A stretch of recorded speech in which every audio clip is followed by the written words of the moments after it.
प्यारे सत्संग जी, बड़े प्यार से कहना धन निरंकार जी। सत्संग जी, 71वां वार्षिक निरंकारी संत समागम में माता जी ने बहुत ही सुंदर संदेश दिया था, जो कि दास को कुछ याद भी है। तो आज वही इसी पर हम चर्चा करेंगे कि माता जी ने क्यों कहा कि मिशन की विरासत को संभालना है या इसको संभाले। तो सत्संगत, ऐसा माता जी ने क्यों बोला और माता जी क्या चाहती हैं, तो जानेंगे हम विस्तार से। बने रहिए वीडियो के अंत तक। और अगर आपने अभी तक नहीं किया चैनल को सब्सक्राइब, तो संदेश निरंकारी का चैनल को सब्सक्राइब कर दीजिए और बेल आइकन भी प्रेस कर दीजिए। प्यारे साथ संगत जी, संत समागम के पहले दिन आप सब यहाँ आए हैं, ऐसा माता जी ने जब विचारों में बोला और समागम का आनंद ले रहे हैं। समाल का में पहली बार इस रूप में समागम हो रहा है। अगर समाल का धीरे धीरे दो हिस्सों में पढ़ें तो इसका इस तरह भी कह सकते हैं कि संभाल का कि आने वाले समय में ये मैदान बहुत ही संभाल कर रखना है। ये मैदान हमें हिफाजत से रखने हैं, क्योंकि इन्हीं मैदानों में हमने समागम का आयोजन करना है। सत्संग जी, अभी जो रूप नज़र आ रहा है, चाहे सेट पूरा नहीं भी हो पाया है, फिर भी पंडाल के बाहर की जहाँ तक नज़र जा रही है वहाँ तक संगत बैठी है। अनुमान लग रहा है कि जब यह सेट पूरा हो जाएगा तब भी शायद बैठने का स्थान पूरा न पड़े। सत्संगत, माता जी ने आगे फरमाया था कि इसी के साथ साथ दासी आप सबसे क्षमा मांगती है कि पहली बार समागम इन मैदानों में हुआ है और काफ़ी इंतज़ाम ठीक से नहीं हो पाए। अभी यह तैयारी भी पूरी तरह से नहीं हो पाई। हम संगत को माँ का दर्जा देते हैं और जब आज सभी समागम के लिए मैदान में आए तो तैयारी बिल्कुल उस रूप में नहीं हो पाई जिस रूप में आप सबका मान रखते हुए होनी चाहिए थी। मैदानों में आई तो कई देखा कि टेंटों में अंधेरा था, बिजली का इंतजाम भी ठीक से नहीं हो पाया जिस तरह से होना चाहिए था। पानी की भी थोड़ी सी कमी रही, अन्य कमियां भी हैं। सत्संगत, फिर से उन सबके लिए आपके चरणों में क्षमा मांगते हैं। टीम ने तो बहुत प्रयास किया कि सारा इंतजाम अच्छी तरह से हो जाए। मंडल के सारे विभाग, सारा सेवा दल और सारे महात्मा मिलजुल कर सेवा कर। सत्संगत, माता जी ने आगे कहा कि हमारे मिशन का इतिहास तस्वीरों के रूप में लगा हुआ है। यह एक मिशन की विरासत है जो बाबा बूटा सिंह जी, बाबा अवतार सिंह जी, बाबा गुरबचन सिंह जी, बाबा हरदेव सिंह जी, माता शिविंदर जी, राजमाता जी के रूप में आप देख रहे हैं। अब हम सबका फर्ज है कि हम ज्ञान की रोशनी लेकर एक जले हुए चिराग की तरह इस विरासत को आगे से आगे बढ़ा पाएं। सत्संगत, मिशन का ये संदेश हमें और दूर तक पहुंचाना है। हमें ज्ञान को अपने कर्मों में ढालना है, नहीं तो जिस ज्ञान के होने का हम दावा करते हैं वो चिराग तले अंधेरा वाली बात हो जाएगी। सत्संगत, अगर हमें लगे कि हमारा अपने ज्ञान का चिराग बुझ रहा है तो आसपास बैठे जलते हुए चिरागों की रोशनी से हम अपने आप को फिर से प्रकाशित कर लेंगे। सत्संगत, संत निरंकारी मिशन सिर्फ निरंकार को प्राथमिकता देता है। निरंकार हमारे हर कर्म में शामिल है। जैसे कि लंगर खाने से पहले हम एक दूसरे को भोग लगाते हैं, क्योंकि हर एक में निरंकार का अंश है। उसे देखते हुए हम पहला निवाला भोग के रूप में निरंकार को अर्पित करते हैं।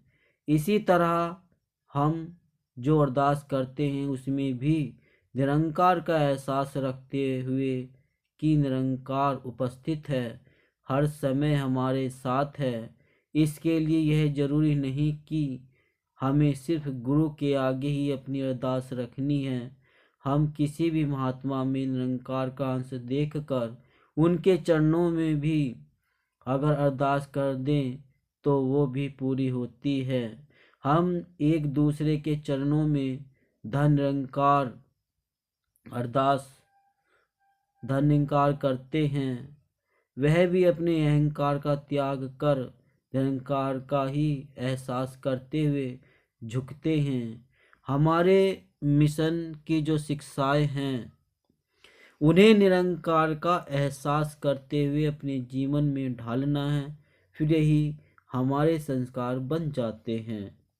सत्संगत जो 3 स्तंभ हैं सेवा सुमिरन सत्संग के रूप में, उसमें भी सेवा का भाव तन मन धन से तो है ही, साथ ही साथ सेवा का जज्बा होना कि किसी दबाव में नहीं बल्कि स्वेच्छा से सेवा करनी है। कई